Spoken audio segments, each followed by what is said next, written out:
Hey, this is an opportunity that you're not given almost anywhere else in your life. Where else in your life does somebody tell you, let's talk about the truth?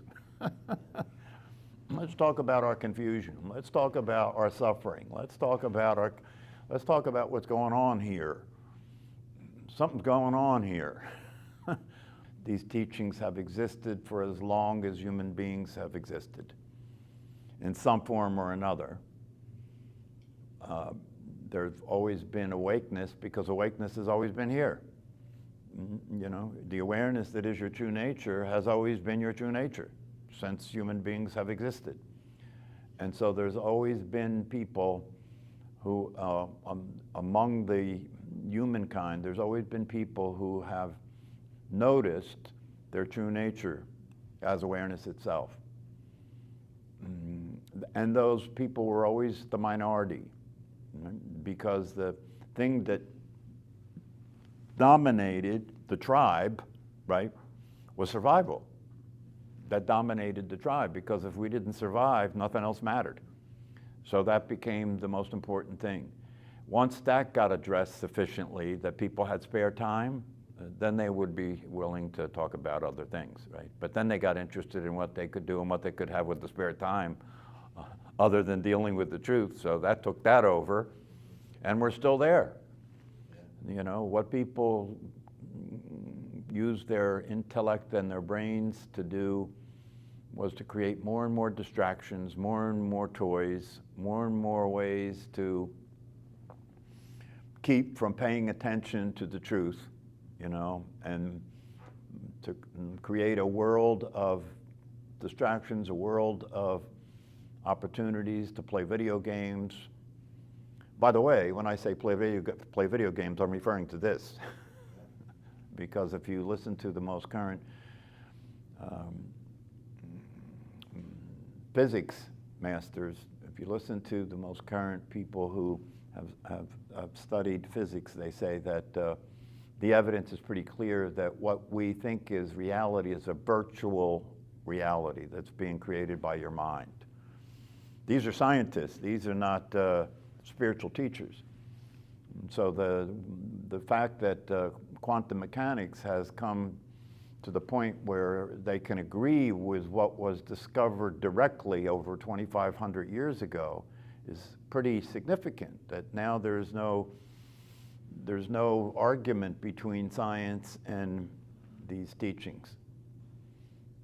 So there's an old saying that comes from a very popular song when I was a young man. And just a line from the song, it said, "Something's happening here, what it is ain't exactly clear." Anybody know the song? No? No? Yeah, I know the song. This song coming to me, but I do know the song. Buffalo Springfield. Buffalo Springfield, that's right. Something's happening here, what it is ain't exactly clear. Any of us could say that, right? That's a good starting point, you know? That's a good starting point to get yourself grounded in reality. Something's happening here, okay, that's true. And what it is ain't exactly clear, that's true too. So let's start there, right? Because if instead of starting where most people start, which is that you just become a student of the already existing world, right? You're a student of the already existing world. When you went to kindergarten, right, they didn't say something's happening here and what it is ain't exactly clear. They said, this is what's happening here, and you're going to learn it. And you're going to learn it. We're going to repeat it so many times that you won't be able to forget it. It'll start with your name. It'll start with your name. It'll start with your body, right? And then we'll go on to the ABCs, right? Then we'll go on to the math, and we'll go on to the things. And all these things are going to help who you are that we're teaching you to be, right? We're going to teach who you are to be in the world and have a chance at success. And that success is called the pursuit of happiness. And that success will depend on your ability to make money. So your education is going to be about how can you make money. It's interesting, isn't it? Your education as a human being was founded on teaching you how to make money, wasn't it? Teaching you how to make money. There was no There was no emphasis on, what it means to be a human being. There was no emphasis on what you are as a human being. There's no emphasis on what's going on around here. You showed up in this world, on this planet. You're going to be here for a brief period of time. See, if they were going to be honest, that's what they would tell you. This is a very brief experience you're going to have here, right? So don't waste time, right? And during this brief experience, if you don't find out who you are, this is going to be a rough ride. Okay, if you don't find out who you are, you're going to think you're this flesh bag. You're going to think that you're this skin bag. And you're going to think you're inside this skin bag. And you're going to think everybody else is a skin bag and they're inside that skin bag, right? And here we are on this planet, right? And what are we doing here?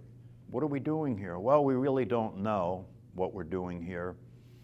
But since we're here and since we're getting hungry, well, let's find some food. Like that's how it started. Right?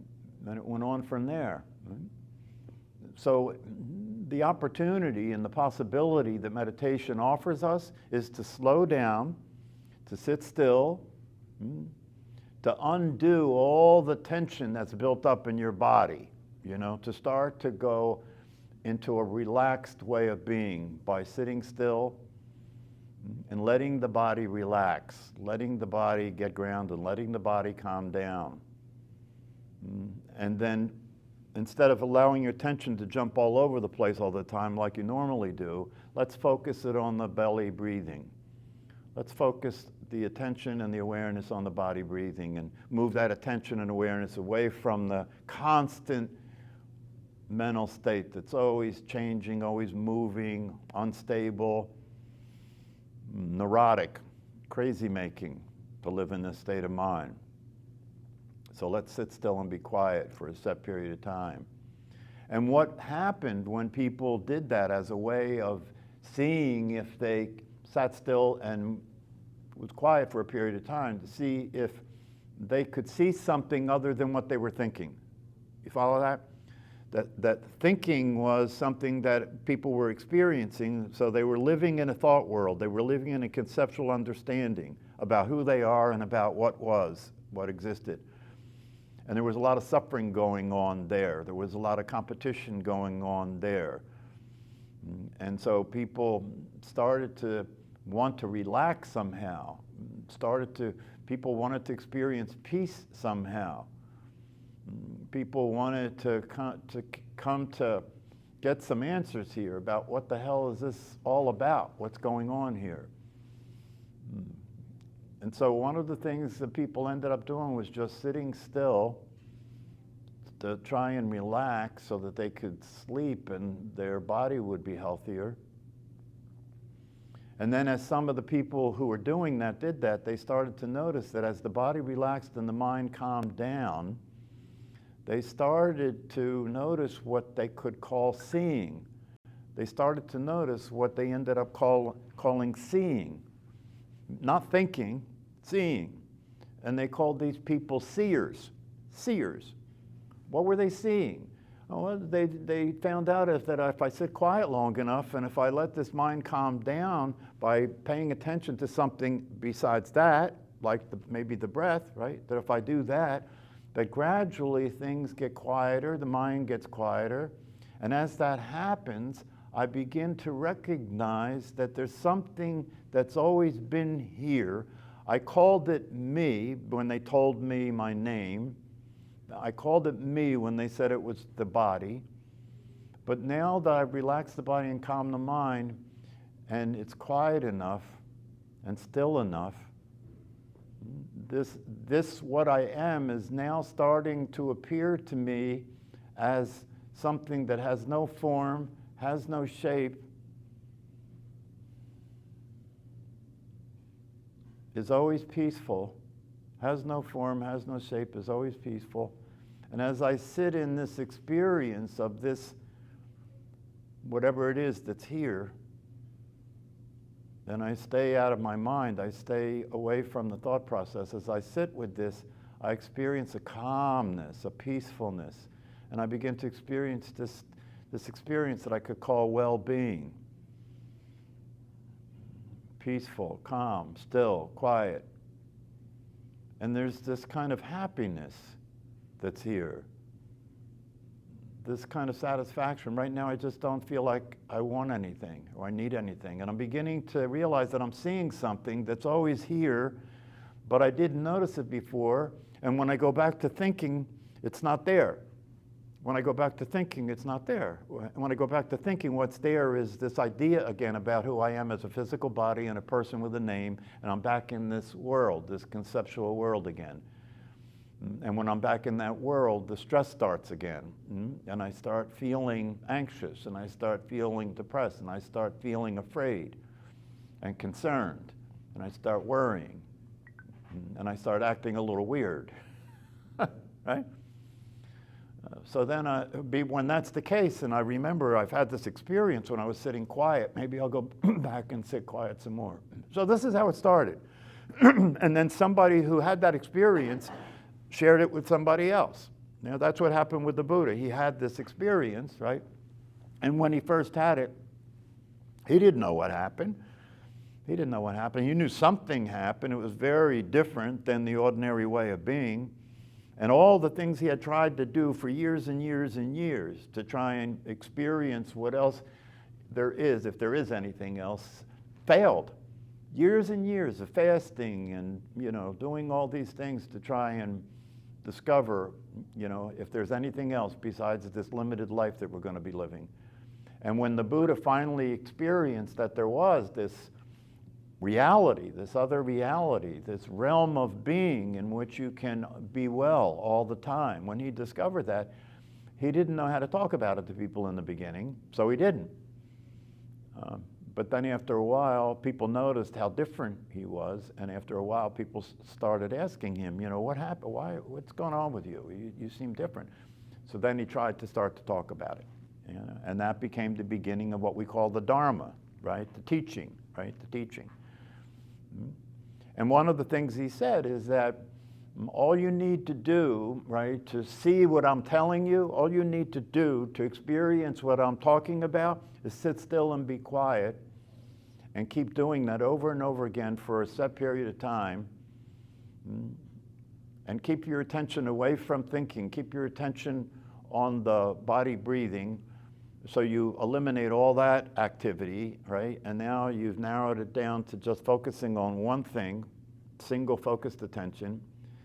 And because that's the case, now it becomes possible and easier to notice what's always here that goes unnoticed when we're in the thought process all the time, when we're busy thinking, feeling, doing. And here we sit and we discover what's actually true by seeing it. And this seeing that I'm referring to is not the eyeballs. I'm not talking about the eyeballs seeing. I'm not talking about the ears hearing or the eyeballs seeing.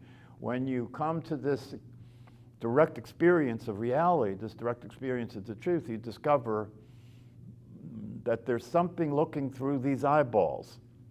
And whatever that something is, I can't find it. It seems like it might be back here behind the eyeballs, but there's not. When I look, there's nothing there. I can't find anything there. In fact, I can't find anything in the body here that would make sense to be what's looking through these eyes, or what's listening through these ears. Because one of the things that we begin to learn when you start to have an awake way of looking at it, right, is that not only did these eyeballs not see, right, but the only thing this awareness is seeing, right, is the retina.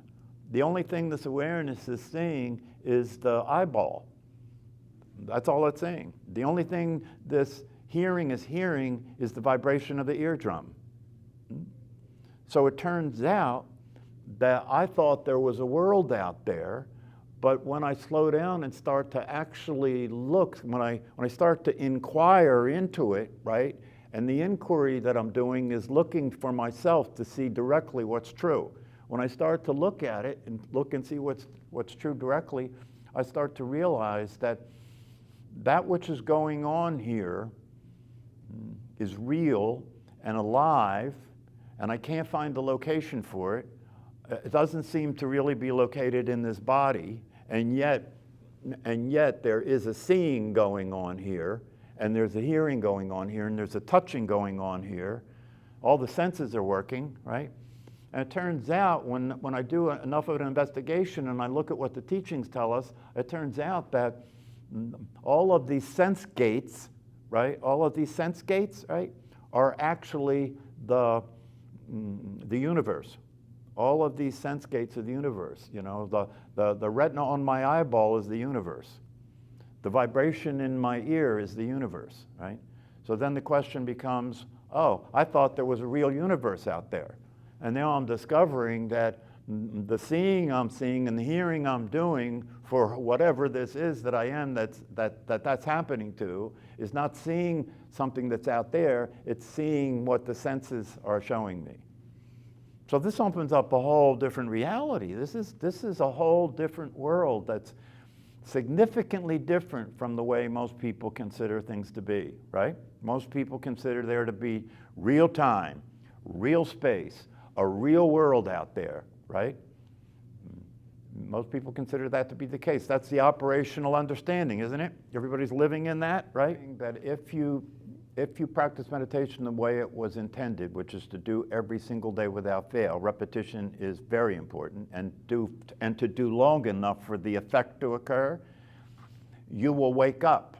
And what we mean by that is you will begin to see things the way they actually are instead of living in the world of thought.